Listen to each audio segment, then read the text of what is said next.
I'm Sarah Wilson and you're listening to the Roots and All podcast. I'm here to help you get growing. Join me as I explore everything plant related both indoors and out and provide the information you need to create your perfect green environment. Today I'm speaking to Terry Woods of Fox-A-Gon. I'm going to be completely honest with you, I don't know how to preface this interview in a way that does it justice. I'm a bit of a cynical, miserable so-and-so, and I find it really easy to lose faith in my fellow humans. But every now and then I meet someone like Terry, who is a genuine bloody hero. And listening back to the interview was interesting because when I spoke to Terry in person, I could see the little twitches at the corner of his mouth where he was smiling in spite of himself. And I could see the compassion and kindness in his face when he spoke. And I really hope that comes through in the audio because I suspect Terry's built up a bit of a veneer throughout his years of dealing with arseholes and prejudice against animals. It must get wearing defending animals day in, day out, but I want to say to all of you and to Terry that I genuinely believe the times they are a-changing, so don't give up fighting for those who can't fight for themselves. You'll be on the right side of history in the end. Thank you, Terry, for joining me. Just to start with, could you tell me how you got into this line of work? I've always admired foxes and nature in general, and I worked for the Fox Project for 7 or 8 years as an ambulance driver. And what does your company do? How are you different from other companies that might claim to remove foxes? We work with our wildlife, mainly foxes and badgers, but we don't harm anything. So we solve people's wildlife problems without harming the animals. Okay, and what is it that other companies might do with the foxes? If someone phoned up and had a fox problem, how might their treatment of the foxes differ to yours? Oh, they'll either shoot them in the garden there and then, or they'll trap them and then shoot them captive. Right. That's it. That's their only answer to the problem. Okay. Can you talk a little bit about the law surrounding foxes? I mean, I'm surprised, I suppose, that you're allowed to shoot things under any circumstances, really, but presumably it's legal to kill foxes. And do you have to have a licence to do it? Can you, say, destroy their dens, or what's the actual law surrounding it? Well, the law surrounding it is you cannot be cruel to a wild mammal. So you can't be cruel to a fox, yet you could dispatch a fox humanely. Now, I'd argue that you can't kill anything humanely. I don't agree with this humane term we use as a convenience for when we want to kill things. So they are protected by numerous wildlife laws, but they leave a big hole through it that you can drive a bus through, I suspect, to enable people to hunt foxes. Yeah, I think you're probably right. So if it was just one fox that you were trying to control, presumably people, as you say, will either shoot or trap and shoot them. If it was a whole family of them, are there laws to stop you actually destroying their home? Yes, there are, but again, it's interpretation, and with many things, it's who's going to police it, which leaves it to people like us to police it and then contact the relevant authorities to report a crime, and then rely on the authority being bothered to act. Same with lots of things in life. It's getting somebody to be active that's the key. I used to work on a big estate and we had a lot of problems. We had poachers and, we'd find bodies of animals in the woods and we suspected that it wasn't natural causes that had got to them. And the only person who seemed to have any sort of interest in the area was somebody attached to the police who was a wildlife support officer, I think his title was. Wildlife crime officer. So presumably in the countryside, they're the people who are sent to deal with those kind of things when they happen. Is that the same in towns or...? Well, the trouble is, in the countryside, you'll find they're in allegiance with the gamekeepers and probably the local hunt, which is obviously a conflict of interest, and it's not what they're supposed to do. But you can't stop what goes on behind closed doors. But it's the same in towns. It's the local wildlife crime officer. Of course, there are very few of them nowadays. So talking of fox hunting, I mean, one of the justifications for it is that it controls the population of foxes in a specific area. Do they actually need controlling? Well, put it this way. Most hunts, in fact, probably all of them, but many of them have been exposed for doing it, actually breed foxes because there aren't enough foxes for them to hunt in the areas they hunt in. So I suggest that probably answers that question. Okay. So you're of the opinion, really, that the fox hunters are not drag hunting as they say they are when they're going out? They openly hunt foxes. Right. Because the police just won't police the act. Yeah. Because they're generally people of privilege and clout within their own hunting areas. I do see a lot of that where I live, for sure. So anyway, moving aside from horrible people who want to kill foxes for fun, I've got something in my garden at the moment and I do love seeing them. Is it a good idea for me to put out food for them? My easy answer to that would be to say no, but it's not a question that's got an easy answer to it. You don't really help foxes by feeding them, simply because you then bring them into conflict with people that don't like them. And most people that don't like them don't know why they don't like them. They probably don't like squirrels and pigeons, probably not even hedgehogs, but they're very selective about what they like and what they dislike. So feeding the fox sometimes brings them into conflict with people like that. How can I judge? I leave bits and pieces out for the foxes. I mean, here where we're sitting now, in 3 hours' time, there'll be 3 foxes sitting here, not waiting for me to feed them. Just this is where they live for the short period, because we're now into dispersal season. So the 2 cubs that are still with mum, I mean, I hear them at night. She's trying to kick them out to go and find their own territory. Right. Yeah, I had the same thing, actually. I did start putting food out for my foxes, and then I went onto your frequently asked questions on the website, and it said actually probably don't do it. And then I did it because she turned up with these 2 cubs and they were such little scraps of things, and she looked so sort of worn out that I thought, oh, well, I'll stick a bit out for them. But as you say, I need to be careful of my neighbours. Not everybody's as understanding as I am. So, yeah, I do get that. So if they're left to feed themselves, what is their diet, really? They're true omnivores, so they'll eat virtually anything. So worms, slugs, invertebrates, fruit, roots, anything that flies, they catch them, moths, and then larger mammals, rabbits, birds, voles, mice, rats, just about anything. So they're actually a really good predator for us to have in our gardens. They really maintain the balance of nature. Yeah. And the thing is, people go, oh, we need a foxcole. Within a month or two, they'll be going, oh, we need a rat cole. And of course, let's just leave nature alone and let it work its wonders. I did hear actually someone said fox populations don't tend to overpopulate. They're quite good at regulating themselves. Is that correct? That's correct. They're excellent at it. I mean, the mortality rate is up to 60% amongst our foxes anyway. So they're sort of on a knife edge as far as survival. But they do generally breed up. So if they lost a large number last year, the vixens tend to have bigger litters this year. So it's pointless culling them, really. They're very successful amongst us, which is something you can't say about many creatures. So talking of mortality rates, how much of that is accounted for with road accidents? Is that quite high, or is that just a blip on it, really? No, it's quite high. I mean, no one's ever done any study on exactly how many have been killed, but like I said, we're now into dispersal season where the vixens are kicking out the cubs. And today I've seen 7 dead young foxes on the road. Yeah, it's a shame.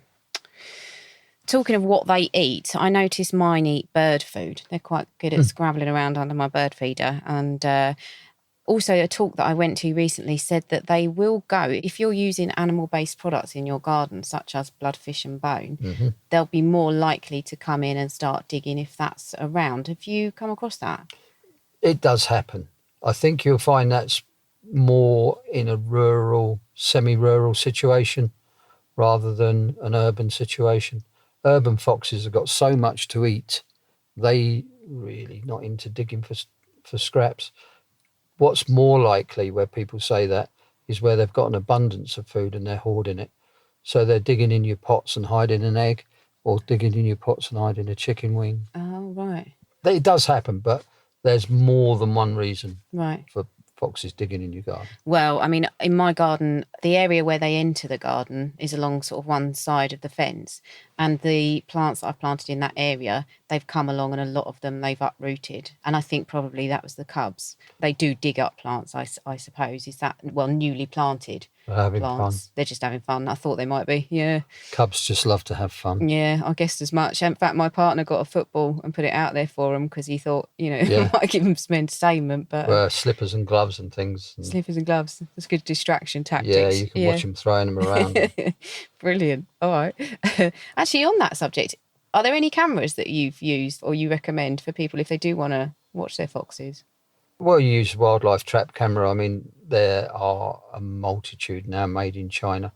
We use professional ones from Bushnell, which we find to be the most reliable.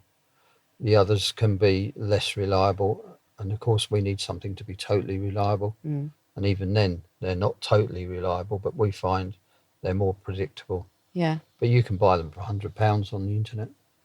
That's well worth it, I think. Also, I know a lot of people, I do garden maintenance, and a lot of people say to me, same with cats, how can I stop them using my garden as a toilet? You can't. No. Really. I mean, you can get products, Get Off My Garden, which is a really good product for foxes. Not so good for cats and dogs, which it's marketed for. But the thing with foxes and their marking, you see, they do it because of their territorial nature. So, for example, they'll come to the end of the street where they go up an alleyway and they'll want to tell other foxes, this is my territory. So they'll poop. Mm. Just a little bit, but enough to be a nuisance. Mm. And then all night long, they'll crisscross their territories, scent marking to warn other foxes off. Right. And they'll do that in your garden. So if you've got a fruit tree and it's their food source, they will mark it. And typically, if I sometimes put a cat bowl out with leftover cat food in it, the fox will eat the cat food and then poo in the bowl. Oh, yeah, I've had that. Yeah. That's just to tell the other foxes, this is my bowl. Oh. I'm glad my family don't do the same thing. Indeed. You can go down well. So the other thing that people worry about, I think, is, talking of cats and dogs and everything else. My cat, I've seen it playing with my fox. It loves it. My cat will play with anything. She's absolutely fearless. But people do say to me, oh, are they going to attack my cat? Are they going to cause problems for my dogs? What do you think about that? Well, I've been studying cat and dog behaviour for, this will be the 17th year. I've never seen a fox get the better of a cat. Although I do get 2 or 3 reports a year. Bearing in mind I get reports from all over the country that someone's witnessed a fox fighting and killing a cat. Not many foxes will want to take a cat on. If a fox gets a cat claw in its face, that's an abscess, and it doesn't take itself to the vet. So the chances are, if it fights with a cat, it'll get an injury that it's not going to survive. And foxes are smart. Yeah. Now, that's not to say at certain times of the year when vixens have got young cubs, tiny cubs, they will see a cat off. And I suppose if it comes into a full-blown scrap, then the cat may come off worse, because foxes, although they're not heavier than a lot of cats, certainly got bigger jaws and bigger teeth and bigger claws. So they're formidable as far as their weaponry goes, but they don't like fighting with cats. I can't imagine any cat being that incentivised, any domestic cat being that incentivised to go after the foxes that persistently, really. There's probably squabbles from time to time over a food bowl. I mean, I've witnessed foxes and cats squabbling over food. I've witnessed foxes and cats eating out of the same bowl at the same time. And I've witnessed foxes being sneaky how they're going to steal the cat's food.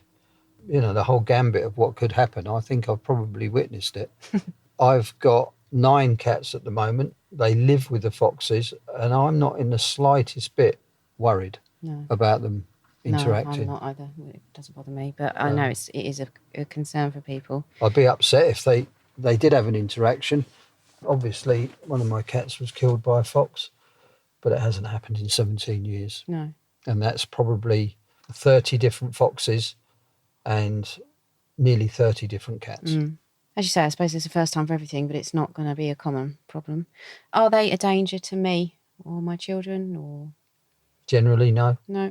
I mean, more people are killed by cows in this country than foxes. There's something like 13,000 people are hospitalised by their own dogs last year. Wow. Maybe one person was hospitalised by a fox, and that would have been only for tetanus. Mm. I've worked with foxes for years and years. I've still got all my fingers. Occasionally they'll get into someone's bedroom. See, foxes don't articulate like we do. They use their mouths to sense and find out what things are. So if they find a hand hanging out of the bedclothes, they might taste it. Mm-hmm. But that's all it is. It's not like people imagine a fox attacking like an aggressive dog. That's not how they operate. They might nip you if they're cornered and you stick your hand in a box they're in, for example. They'll bite you, same as any other wild creature. But they're not going to come stalking you like people think they are. No. I think the media might have a bit of blame on their doorstep there. Of course. So another thing people kind of might think is, well, why are they coming into towns? Why don't they stick to the countryside? Obviously, that's their home. Why are they bothering us in our little enclaves? Well, it's not a case of yours and theirs and ours. The foxes were here, right where we sit at the moment, before we were. All we've done is occupy some of their space, and then we expect, as we do with our arrogance with everything else, to move over and go to the woods. Well, foxes don't necessarily survive and exist in the woods. They're historical, so even though they've got no way of knowing in our realm of things that their mother was born in a particular place, there's something that compels them to go back there. Just like elephants have graveyards, it's beyond our realms because we've lost all those senses, but foxes certainly have them still. So sometimes I might see a fox with mange. Does it need to be destroyed? Does it need to be treated? It needs to be treated, otherwise it will perish. Mm-hmm. You can treat foxes for mange homeopathically. Well, the homeopathy doesn't work, the scientists will tell you. Mm-hmm. But it does work. It works with wild animals who don't know they're getting it anyway. So it is treatable. If it's left untreated, some foxes seem to get an immunity to it. Don't know how, but they do. But the majority will perish eventually. Oh, right, okay. And that's sarcoptic mange, is it? Sarcoptic mange. Yeah. Talking of foxes that might be a bit injured or otherwise, who can we call if we find one that's injured or we think it needs assistance? Depending on where you are, if you're in the southeast of the country, the Fox Project is a good place to start. They're based down the other side of Tunbridge Wells. Other than that, you need to Google. Other search engines are available. Your local wildlife rescue centre. And I think maybe that might be a good point to stress, because I've done that in the past where I've rescued wildlife and I've taken it to the vet. Although they're obliged, I believe, to treat wildlife, they're not there to rehabilitate them. I find that quite often they will put to sleep animals, whereas wildlife charities may give them more of a chance. Do you think that's fair to say? I think that's a fair comment. I mean, there are vets that are more compassionate than others, of course. Generally, if you take a wild animal to a vet, they haven't got the structure to treat it and recuperate it, so they tend to destroy them humanely. Is that lovely word again? So you're always best really to seek out your local wildlife rescue who will have working for them wildlife friendly vets. I love the work that you do. I think it's fantastic, and I would urge everybody to go and seek you out if they need help with foxes or they need help deterring them. I know that you say on your website that, you know, some people just do not want foxes in their garden, so you're able to implement measures that will discourage them, or in the kind of ultimate instance, you can relocate them. Is that correct? Can't relocate them by law. Right. It's a criminal offence Right. to take a wild animal, particularly a territorial one, Okay. and in essence dump it somewhere. Right. There is a process that you can move wild animals around. It's called soft capture and release. But because it's complicated, it's going to be expensive, Mm-hmm. and most people won't want to pay the fees involved in it. Right. I mean, you literally have to trap it, take it to a piece of land where you can contain it and look after it. Because once you've captured a wild animal, it's then your responsibility in law. Right. And then release it when the circumstances are right and it's been softly introduced into the area you've taken it. So we let them manage themselves. Right. In essence, what we do, to simplify it greatly, is we make where their territory is, or the part of their territory which people don't want them in, as uncomfortable for them as possible. Right. Okay. So just discouraging them from coming back. And there are companies out there, I think you mentioned this on your website again, that will say to you, we will trap your fox and release it elsewhere, or, you know, whatever it is the services they offer. But you're saying basically that's not going to be the case, because that's, well, either illegal or very, very difficult to do. Basically, it's a confidence trick. Some people will tell you anything you want if they're going to take money out of your pocket. Mm-hmm. And pest control companies, in general, are not at all ethical. Right. Otherwise, they wouldn't be killing things in the first place, I would suggest. Mm-hmm. So if anyone says to you, we'll trap your foxes and take them away somewhere, a common one is take them to the fox sanctuary. There is no fox sanctuary. Sounds like something your mum told you when she wanted to Yeah. get rid of your dog or something. Oh, he's going to go and live on the farm. Yeah, beware of the fox bogeyman. So if people really are struggling with the foxes in their garden, is there anything they can do to discourage them themselves that won't harm the foxes? Yes, there is. Don't look on the internet, because you'll find advice to collect male urine in a pot and spread that all over your garden. All you'll end up with is a smelly garden. There's things like putting down cayenne pepper, doesn't work. Foxes will probably lick it up. Sonic devices, which are freely available, work on ultrasound, I believe. We've tested them all. I'm not saying they're useless, but I wouldn't buy one for myself or sell one to someone else. Really, our experience, we've got a water repellent device, which is probably one of our best devices. And then we've got a derivative of Scoot, which is a commercial mammal repellent, which we use. So Scoot is good, but the instructions are sketchy. So you're best off phoning a professional to get advice about how to use it.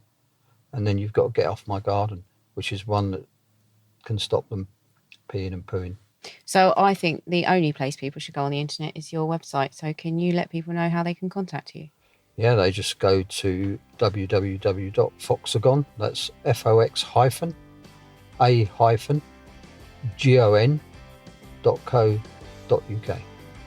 Terry, you're a good man. Thank you very much.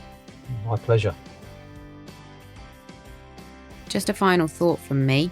If you're a gardener or you work as a gardener, please, can you investigate the repellent methods that Terry recommends, or call the Fox Project for advice, or call Fox-A-Gon for a solution in the first instance if you are dealing with foxes that either you see as a problem or your clients do. And now for something a bit different. Here's a promo for a podcast that you might just be interested in checking out.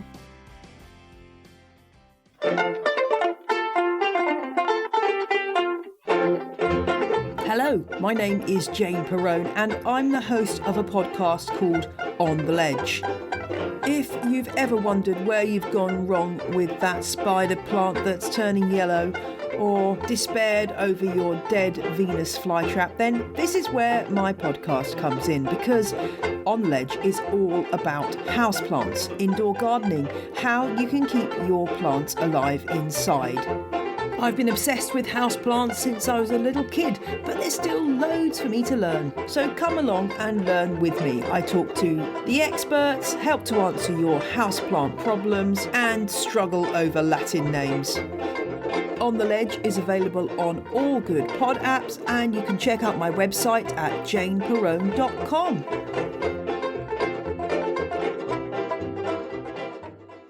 Definitely do check out the On the Ledge podcast if you are remotely interested in houseplants. It is fantastic. So thank you all for listening this week, and I will catch you next Tuesday.